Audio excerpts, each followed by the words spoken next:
Hi friends! ఈరోజు నేను పద్మపురాణమందలి మాఘపురాణంలో 17వ అధ్యాయాన్ని మీతో షేర్ చేసుకోబోతున్నాను. ముందటి అధ్యాయం యొక్క వీడియో లింకులు కింద డిస్క్రిప్షన్‌లో ఇస్తాను. తప్పకుండా చూడండి. వీడియోలోకి వెళ్ళే ముందు ఒక చిన్న రిక్వెస్ట్ ఫ్రెండ్స్. నా వీడియోని పూర్తిగా చూడడం, లైక్ చేయడం, షేర్ చేయడం, మీ ఒపీనియన్ నా కామెంట్ రూపంలో తెలియజేయడం మర్చిపోకండి. మీరు లైక్ చేయడం, షేర్ చేయడం, కామెంట్ చేయడం వల్ల నా వీడియో మరికొంతమందికి రీచ్ అయ్యే అవకాశం ఉంటుంది.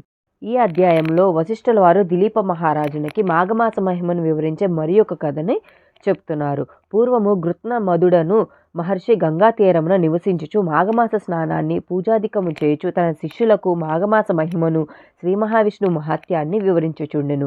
జుహ్ను అను మహాముని మాఘమాస స్నాన మహిమను వివరింపమని కోరగా గృత్న మద మహర్షి ఇట్లు పలికెను. సూర్యుడు మకర రాశిలో ఉన్నప్పుడు మాఘమాసం ప్రారంభం అగును. అట్టి మాఘమాసమును చేసిన స్నానం అత్యంత పుణ్యప్రదమే కాక పాపనాశనం కూడా అగుచున్నది.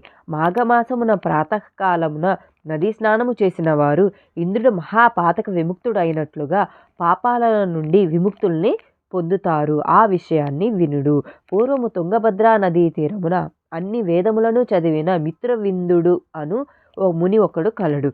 ఆశ్రమమును నిర్మించుకొని అక్కడ నివసించుచుండెను. మిత్రవిందుని భార్య అతిలోక సుందరి.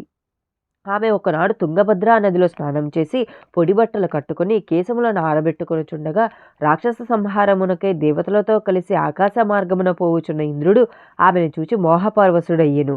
ఆమెను ఎట్లా అయినా పొందవలని నిశ్చయించుకొనెను. రాక్షసులను జయించి తిరిగి వచ్చుచు ఇంద్రుడు ఆ ఆశ్రమం పై భాగమున ఉండి మిత్రవిందముని భార్య అందమును ఆమె చేష్టలను గమనించుచుండెను. మిత్రవిందముని తెల్లవారుజామున శిష్యులను మేలుకొలిపి వేదపఠనము చేయించవలయునని తనున్న పర్ణశాల నుండి బయటికి వెళ్ళెను. ఇంద్రుడు ఆశ్రమంలోనికి రహస్యంగా ప్రవేశించి మిత్రవిందను పట్టుకొనెను. విడిపించుకొని పోవుచున్న ఆమెకు తానెవరో చెప్పి తన కోరికను తీర్చమని ప్రార్థించెను. ఆమె సౌందర్యమును మెచ్చెను. ఆమెయును కామపరవశి అయి ఇంద్రుని పొందు అంగీకరించెను. కోరిక తీరిన ఇంద్రుడు ఆశ్రమం నుండి వెళ్ళ ప్రయత్నించుచుండెను. అప్పుడే వచ్చిన ముని వానిని పట్టుకుని నీవెవడవని అడిగెను. నేను ఇంద్రుడని సమాధానమిచ్చెను. మిత్రవిందుడును జరిగిన దానిని గ్రహించెను. నీవు గాడిద ముఖము కలవాడవై స్వర్గమునకు పోలేక భూలోకముననే ఉండుమని శపించెను. తప్పు చేసిన తన భార్యను రాయిపై పడి ఉండుమని శపించెను. ఆ చోటును విడిచి గంగాతీరమునకు చేరి అచ్చట తపమాచరించి యోగశక్తిచే దేహమును విడిచి పరమాత్మలో లీనమయ్యెను. ముని శాపము వలన ఇంద్రుని ముఖము మాత్రమే గాడిద, మిగిలిన శరీరము మామూలుగానే ఉండెను. అచట ఉండుటకు సిగ్గుపడి పద్మగిరి అను పర్వతమును చేరి అచటి గుహలో నుండి ఎచటనున్న గడ్డిని తిని కాలం గడుపుచుండెను. అతడట్లు 12 సంవత్సరాలు గడిపెను. రాజులేని స్వర్గంపై రాక్షసులు దండెత్తి వచ్చి దేవతలతో యుద్ధం చేయుచుండిరి. దేవతలు రాక్షసులతో యుద్ధం చేయలేకపోయిరి. తమ ప్రభువు ఇంద్రుని వెదుకసాగిరి. ఇంద్రుని కనుగొనలేక వారు స్వర్గమునకు తిరిగి వచ్చిరి. రాక్షసులు మరలా వారిని తరిమి కొట్టిరి. దేవతలు ఇంద్రుణ్ణి వెదుకుచు నదీ తీరములందు సముద్ర తీరములందు తిరుగుచుండిరి. అప్పుడు మాఘమాస మగుటచే మాఘమాసమున నదీ స్నానము చేసి తిరిగి వస్తున్న మునులను చూచిరి. మాఘమాస మహిమను ముచ్చటించుకొనుచున్న మునులకు నమస్కరించి మీరు చేయి వ్రతమేమి, దాని వలన వచ్చే ఫలమేమి అని ప్రశ్నించిరి. మునులు వారితో ఇట్లు చెప్పిరి. దేవతలారా వినుడు. మేము చేయు వ్రతము పేరు మాఘమాస వ్రతము. సూర్యుడు మకర రాశి అందుండగా ప్రాతకాలమున తటాకాలందు స్నానము చేయుట, శ్రీ మహావిష్ణు పూజ, పురాణ పఠనము, యథాశక్తి దానము, దీని వలన దుర్లభమైన మోక్షము కూడా సులభమగును. మాఘమాసమును చేసిన మాధవ స్మరణ సర్వ పాపములను నశింపచేయును. మాఘమాస స్నానము పూజ మున్నగునవి చేయువారి అదృష్టము అనంతము. మాఘశుద్ధ చతుర్దశి యందు గోదానము, వృషోత్సర్జనము, తిలదానము, అపూపదానము, పాయసదానము, వస్త్ర కంబళముల దానము విష్ణులోక ప్రాప్తిని కలిగించును. శ్రీ మహావిష్ణువు దయవలన సర్వలోకములు సులభములై ఉండును అనుచు మునులు దేవతలకు మాఘమాస మహిమను వివరించిరి. దేవతలను దివ్యమునుల మాటలు విని మాఘ స్నానమును సముద్రమున చేసి శ్రీ మహావిష్ణువును అర్చించిరి. వారికి శ్రీ మహావిష్ణువు సాక్షాత్కరించెను. మొట్టమొదట జగద్గురువగు శ్రీ మహావిష్ణువు మృదువైన శరీరము, చతుర్భుజములు కలిగి ఉండును. శంఖ చక్ర గదా పద్మములను 4 చేతుల అందు పట్టెను. పచ్చని వస్త్రమును ధరించి కిరీటములతో మరింత మనోహరంగా ఉండెను. కంకణములు, వారములు, వైజయంతి మాల మున్నగు అలంకారములను ధరించి గంభీర మనోహర రూపముతో ఉండెను. ఇట్లు సాక్షాత్కరించిన శ్రీ మహావిష్ణువుని దేవతలు ఇట్లు స్తుతించిరి. స్వామి, నీవు జగములకే గురువువు, వేదవేద్యుడవు. నీ అనుగ్రహము లేనిదే ఎవరును నిన్నెంతటి వారైనను ఎరుగజాలరు. చతుర్ముఖులు కల బ్రహ్మ వ్యాస మహర్షిని పాదముల మహిమను స్తుతించి కృతార్థులైరి. అట్టి నీకు మా నమస్కారములు. స్వామీ, నీవు ఆనంద సముద్రమును పెంపొందించు చంద్రుడవు. నీకు నచ్చిన ఉత్తమమైన వారికి స్వర్గమును మోక్షమును అనుగ్రహింతువు. సమస్తమును నీవే వ్యాప్తమై ఉన్నావు. నీవు సచ్చిత్రూపుడవు, సత్యవాక్కువు. స్వామి, ఇట్టి నీకు నమస్కారము. నీవు త్రిమూర్తి స్వరూపుడవే సృష్టి స్థితి లయములను నిర్వహించుచున్నావు. సర్వ సృష్టి నశించి జలమయమైనప్పుడు మర్రి ఆకుపై పరుండి చిదానంద స్వరూపుడవై ఉంటావు. పరమాత్మ స్వరూపుడవైన నిన్ను నీవు తప్ప మరెవరూ ఎరుగజాలరు. కర్మ ప్రకృతి గుణభేదములను అనుసరించి సృష్టించి వాని యందు ఆసక్తుడవై ఉన్నట్లుండి నిరాసక్తుడవై అద్వితీయ రూపమున ఉన్న నీకు నమస్కారము. సర్వవ్యాప్తుడవైన నిన్నెవ్వరూ ఎరుగజాలరు. బ్రహ్మ, ఇంద్రుడు మొదలైన దేవతలు పంచభూతములు అన్నింటినీ సృష్టించిన వాడవు నీవే. ధ్రువుడవు, నారదుడవు, ప్రహ్లాదుడు, ఉద్ధవుడు మొదలగు ఉత్తమ పురుషులు మాత్రమే నిన్నెరిగి సేవించగలరు. నీవు జగములకు గురువువు, జగములును నీవే. మాట మనస్సు మున్నగు వానికి అందని నీ రూపమును నిన్ను స్తుతించుట తప్ప ఏమియూ చేయజాలని వారము.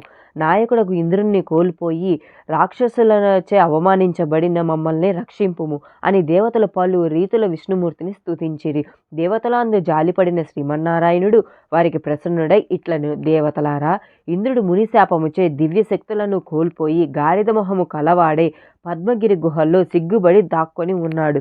అతడు ముని భార్యను మోహించి ఆమెను అనుభవించిన దోషము చేసి మునిశాపమును పొందెను.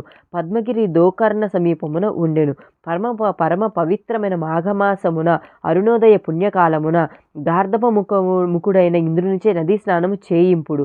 అందువలన ఇంద్రుడు గాడిద ముఖమును విడిచి మంచి ముఖము కలవాడై పూర్వము వలె దివ్య శక్తులను పొంది మిమ్ము రక్షింపగలడు.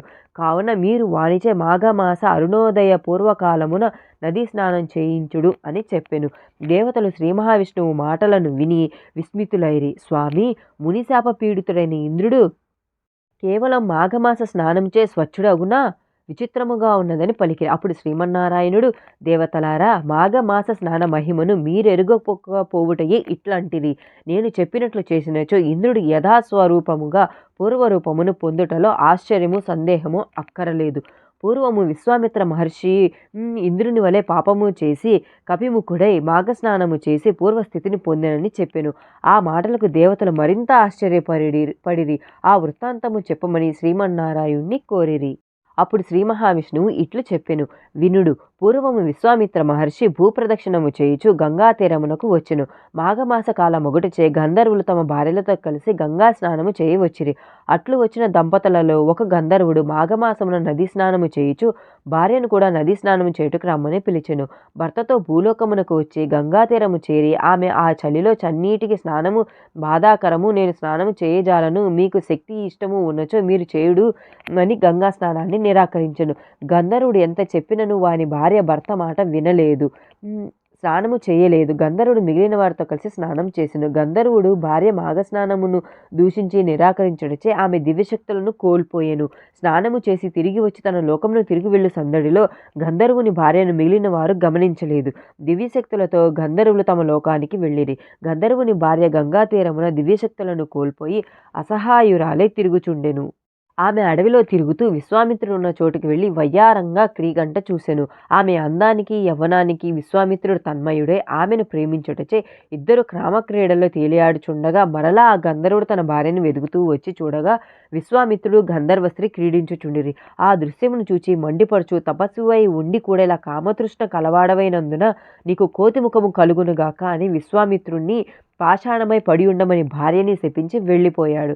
విశ్వామిత్రుడు చేయనది లేక వానరముఖం కలిగి ఉండగా నారదుడు ఆ విషయాన్ని తెలుసుకొని విశ్వామిత్రుని వద్దకు వచ్చి, విశ్వామిత్ర, క్షణభంగురమైన తుచ్చ కామవాంఛకు లోనే నీ తపశ్శక్తినంతా వదులుకున్నావే. సరేలే, గంగా నదిలో స్నానము చేసి నీ కమండలంలో గంగాజలమును తెచ్చి ఈ పాషాణంపై చల్లుము అని వివరించగా విశ్వామిత్రుడు గంగా స్నానమును చేసి విష్ణువుని ధ్యానించి కమండలముతో నీరు తెచ్చి పాషాణంపై చల్లగా ఆ రాయి పూర్వం గంధర్వ స్త్రీ రూపాన్ని పొందింది. గంధర్వలోకమునకు వెళ్ళిపోయెను. పూర్వరూపమును పొందిన విశ్వామిత్రుడు తపస్సునకి వెళ్ళిపోయెను. దేవతలారా, ఈ విధంగా విశ్వామిత్రుడు మాఘమాసంలో స్నానాన్ని చేసి శాప విముక్తిని పొందాడు. అలాగే మాఘమాస మహిమ మాటలకు అందదు, చాలా గొప్పది. కావున మీరు గాడిద ముఖము కలిగి సిగ్గుపడి పద్మగిరిలో ఉన్న ఇంద్రునిచే మాఘ స్నానాన్ని చేయింపుడు. అప్పుడు అతనికి శాప విముక్తి కలుగునని శ్రీమన్నారాయణుడు దేవతలకు ఇంద్రుని శాప విముక్తికి ఉపాయాన్ని సూచించెను. ఈ విధంగా 17వ అధ్యాయం సమాప్తః. మీరందరూ కూడా మాఘ స్నానాన్ని ఆచరించి విష్ణుమూర్తిని పూజించి విష్ణు కృపకు పాత్రలు కాగలరు. నా వీడియో మీ అందరికీ నచ్చినట్లయితే నా వీడియోని లైక్ చేయండి, షేర్ చేయండి. మీ ఒపీనియన్ నాకు కామెంట్ రూపంలో తెలియచేయండి. Thank you for watching.